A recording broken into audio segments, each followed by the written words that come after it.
I'll learn a bit from today. Right then, we have some F1 24 gameplay to gloss over for you guys. We're going to dive deep into what I think of the F1 24's handling model, all the changes to the new circuits. But more importantly, I want to talk about the big changes to the gameplay of F1 24 in some key areas. Let's get into it. Boom. Straight into the first race at Spa, by the way, which has had a massive overhaul with F1 24. Let's get into it then. Cockpit cam gameplay from Lando Norris in the McLaren. Let's have a quick listen for the engine into turn 1. Now, I think it sounds decent. Not sure it sounds totally different to F1 23, but there is an engine sound, which I'm very excited to show you guys later. If you look over to the left-hand side, you can notice Eau Rouge and Radeon has been reprofiled just like in real life from a couple of years ago, so that is really nice to see. Nuance changes to the way the road kind of dips away and cambers in certain areas, but that's all, you know, relatively subtle. You got to look pretty closely in Sector 1, but Sector 2 is where it all changes. The curbs are so much flatter through the Les Combes chicane. You can actually fly over those. The curbs are actually a lot narrower, but also flatter as well. So I feel like there's going to be less reliance on hitting the curbs right in previous years. I think there is actually going to be a smaller skill gap between, you know, the esports players and maybe the lower down players this year, as the curbs for the last 8 years have been so RNG. But now that we're running in the dry with some chase cam gameplay, you'll be able to see a lot more of actually what's going on. Now, we get a first glimpse of what the HUD looks like in F1 24. And I've got to say, I just don't like the central HUD that you see at the bottom of the screen. It looks a bit ugly, in my opinion. I don't think it's an improvement on last year. And if anything, if you look at the battery bars, the green and yellow, I think it takes away from your throttle and brake input. I always get that confused for throttle and brake when I was playing F1 24 a lot earlier on in the game's life cycle. But we need to go back because we just missed something pretty crucial. And that is the major mistake that the driver, don't know if it's an AI or an actual player. I would guess it's a player, given all these missed apexes we're seeing here. Heading into the downhill right-hander. Clips the inside curb. Gets on the power a little bit too early. Runs out a little bit wide, but then is able to straighten up pretty quickly. And they went to full throttle very quickly after that, which was fairly interesting. I think they might be running traction, potentially a controller user as well. But look at the changes to the track. But not only that, you'll notice as we take it back again, watch the bottom of the car as we go through the high-speed left-hander of Pouhon. We see sparks. You're going to see a lot of that in this gameplay. So look forward to that. All these curbs so flat now. There's less runoff of the track now. There's wow, that's a lot different here. As he has a massive oversteer moment, trying to avoid the gravel, I think. In the past, there was a lot of AstroTurf on the left-hand side here, which sometimes you could get away with getting a corner cut. Sometimes you could go flat out over the off-track surface outside the white lines and not get a penalty. Sometimes you would. It was a bit random. But now, there's no margin between the on-track and then clearly off-track, when that being the gravel traps. So I like this change now. There's not going to be any exploiting of track limits or anything like that. So yeah, the gravel trap clearly denotes where you don't want to be. As this guy has another snap oversteer. Nearly in the gravel again on the left-hand side. Just taking it back again, another big difference between F1 23 and F1 24 is the amount of grip that you have at high speed. There is a huge separation between when you've got mechanical grip versus when you've got aerodynamic grip. Now at high-speed corners, you're able to fly through high-speed corners, but at low speed, it can often feel a little bit more clumsy and a bit slower actually. So through high speed, it feels like you've got all the grip in the world. Low speed, not so much. So at corners like Copse, the old Turn 1, you can go through here easy flat out. This isn't an Aston Martin in a race situation, in dirty air. Still went through there pretty quickly, it must be said. But now when you're on your own on a qualifying lap, you're able to just go like that. And it's flat out through cops. It's unbelievable how much grip you have. And it's worth noting just how prominent that difference is between mechanical grip, so low speed grip, and aerodynamic grip, high speed. So yeah, that's going to be the biggest difference you'll notice when you first boot up F124. You'll notice this year you can now go down to, I think, down to 0% differential. You've got the range of 0% to 100% differential, and it's going to be interesting to see what the meta is this year. The front brake bias is pretty disgusting, so don't look into that too much. You still want to be running pretty rearwards on the brake pedal, but on the brake bias, rather. But look at the undulation changes as we head into the third sector. It really is so much more defined now. It's got so much more character. Spa was so flat in the past, and this really highlights this. Look at how it dips away at the apex of the first part of the bus stop chicane, and all the paintings on the right-hand side. So much more runoff to the right-hand side now, which is nice to see. We now move on to some Monaco gameplay in the wet, in the Red Bull. Let's have a quick listen of the engine as well.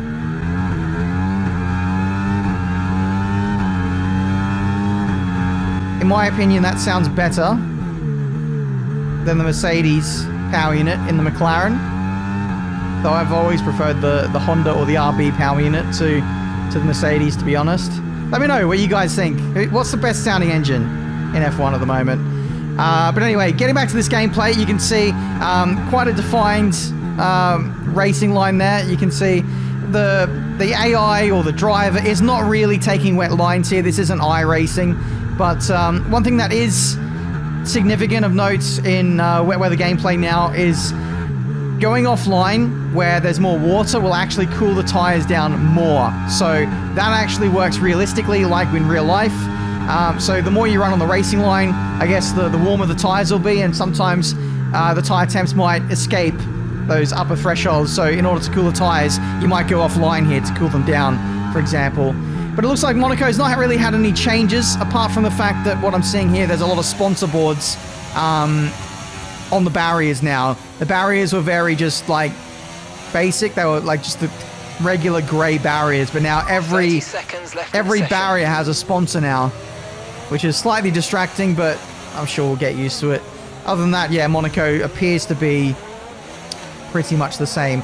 Another thing with F1 24 is the rate in which the battery recharges but also deploys and burns is so much quicker now. So you can deplete your battery super quick now, but on the contrary, you can turn the battery to none in the ERS setting and you can recover really quickly. So it's going to be interesting to see how that dynamic works. It's very much going to be a push-pull kind of system.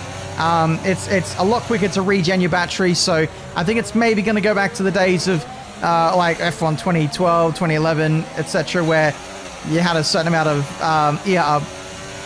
curves to use per lap. You can recover it so quickly, so I think there might even be a little bit less strategy with that now, and it might just be more, you know, push really hard, then conserve, then push really hard. I don't know, but at this stage, it looks like, yeah, the regen is crazy. Normally, on F1 23, you could recharge about 5 to 10% per lap, but now you can recharge way more battery than that if you're not pushing the battery. Anyway, we're now moving on to Silverstone. This is Aston Martin gameplay. You can see some of those buildings off to the left-hand side have been built there to reflect real life. Silverstone as well has had a massive overhaul to its structure of the track layouts.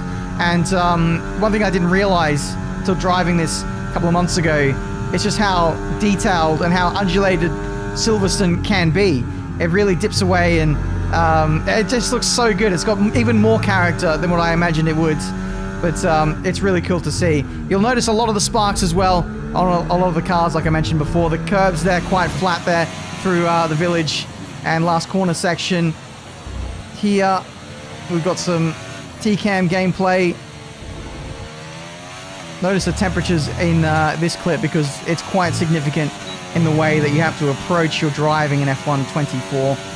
But even the straight here, it's not flat. It's almost like an ever so slight curve as you go up and then down, approaching into Brooklands, which is really cool. I love it. I think Silverstone really needed an update as well, and it looks fantastic now in F1 24. Keep an eye on the front left tires.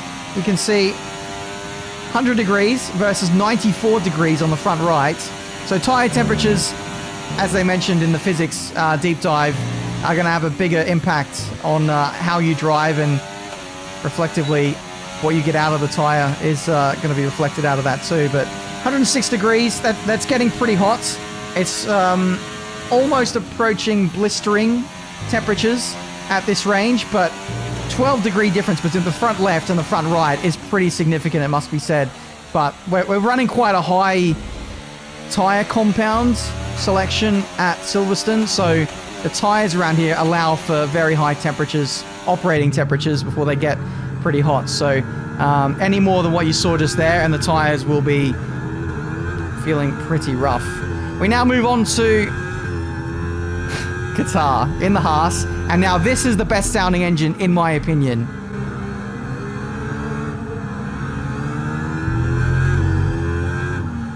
It sounds absolutely gorgeous, but I want to take it back a little bit because Qatar has also had some major changes compared to what we're used to. Now, Qatar got brought in, I think, for F1 23 for the first time, and now they've just fully updated it to reflect what we see primarily on the outsides of the track, just to give it a little bit more life. You can see the run into turn 1 looks a lot more different.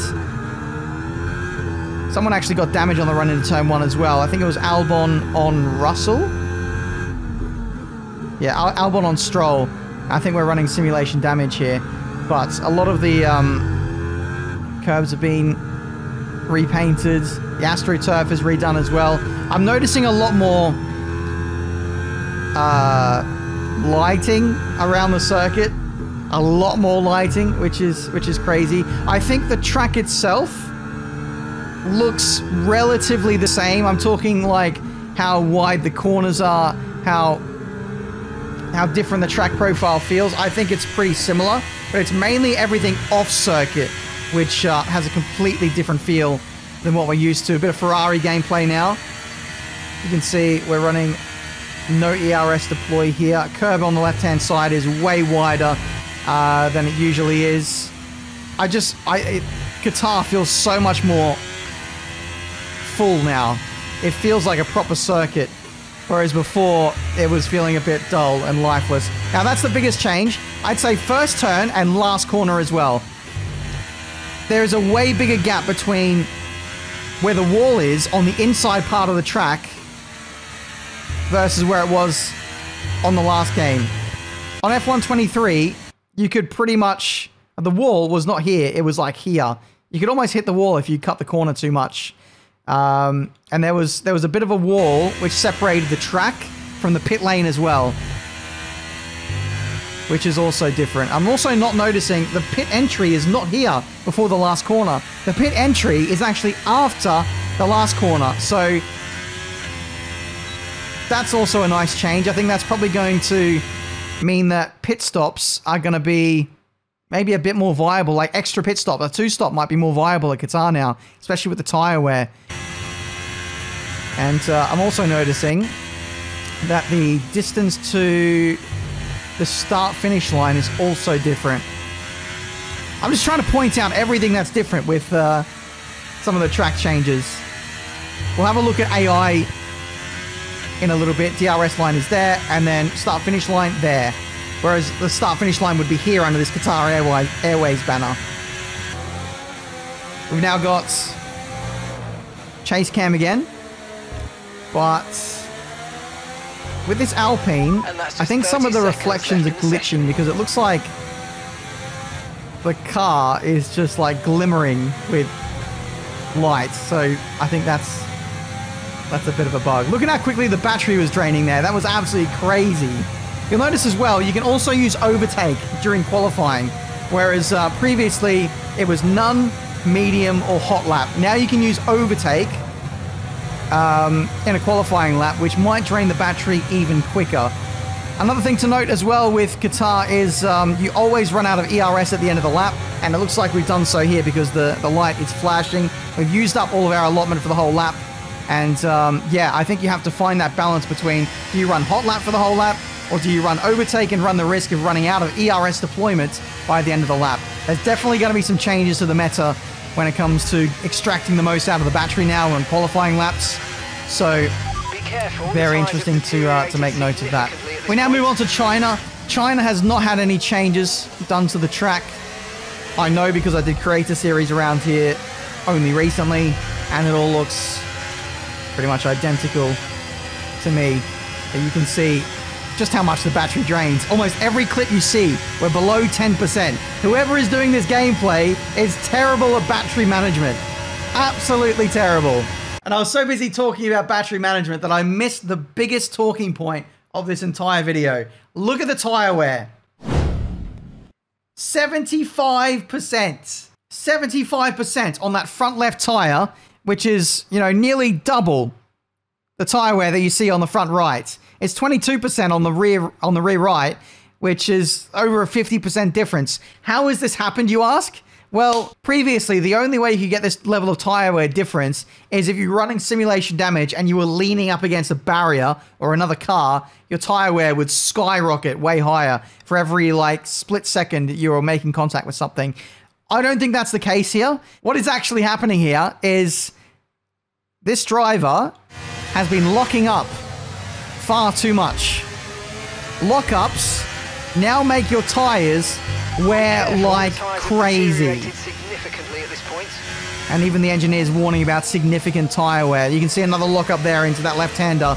This is now going to pose a massive advantage for assist runners, potentially. Because if you are not good at looking after your tires with no ABS on, and you wear out your tires like this, you're not going to have any chance against someone running with assists.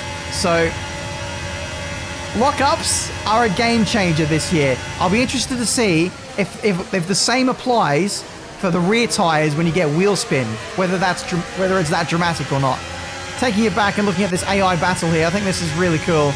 You can see Stroll and Alonso going at it on the back straight. Stroll trying to defend, Alonso coming out of nowhere, going up the inside of Stroll.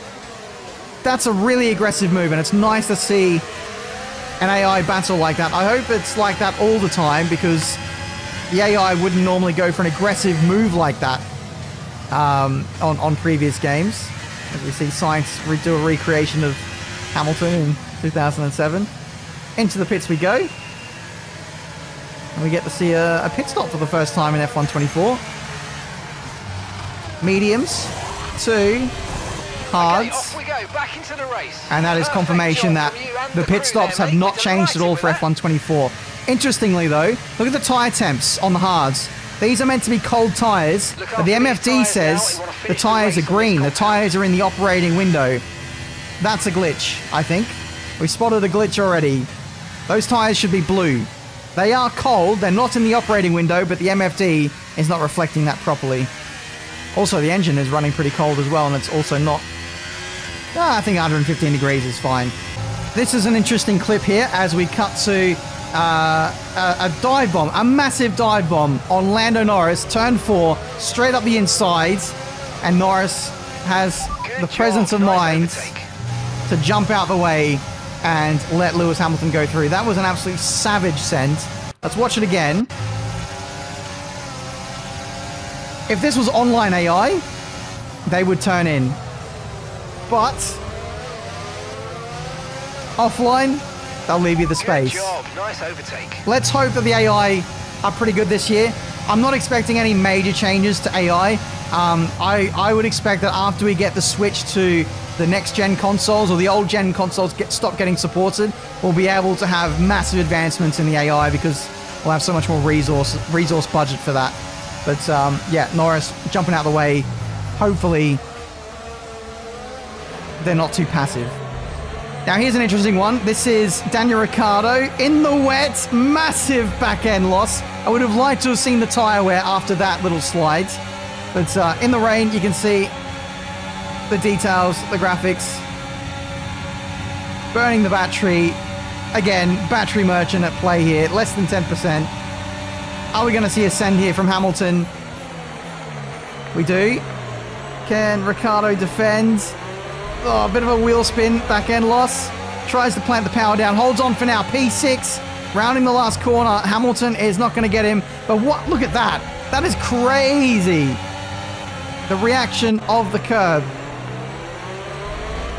And how it unsettles the car. Now, I will say, this curb was always pretty nasty in F1 23. But that really, like, lifts up the car. And you see it bounce as it resettles and re-lands on the ground. Cheers, guys. Good start. Obviously, I'll learn a bit from today. So yeah, we'll keep getting better, but not a bad first weekend. Congrats. Our first look at driver radios as well after the race. And there we go. That was the gameplay of F1 24. Let me know what you thought. Obviously, some big changes there, mostly to the tracks, to the way the ERS works on F1 23 and the tyre wear as well. If you're a person who overdrives, who locks up, gets wheel spin, this is not going to be the game for you. It's going to be rough. So clean up your driving, clean up your gameplay. Efficient driving is going to be the meta on F1 24. Let me know what you thought. Leave a like if you enjoyed. Subscribe to the channel if you're new. See plenty more racing game content. I should have my own gameplay captured from me to show you guys very soon. So make sure you stay subscribed for that. Turn on notifications to make sure you don't miss any F1 24 gameplay. It's not far away now. We're getting into the launch month of F1 24. Less than a month now. So it's an exciting time to be an F1 fan. Thank you so much for watching. And in terms of F1 24 stuff, stay tuned. It won't be long.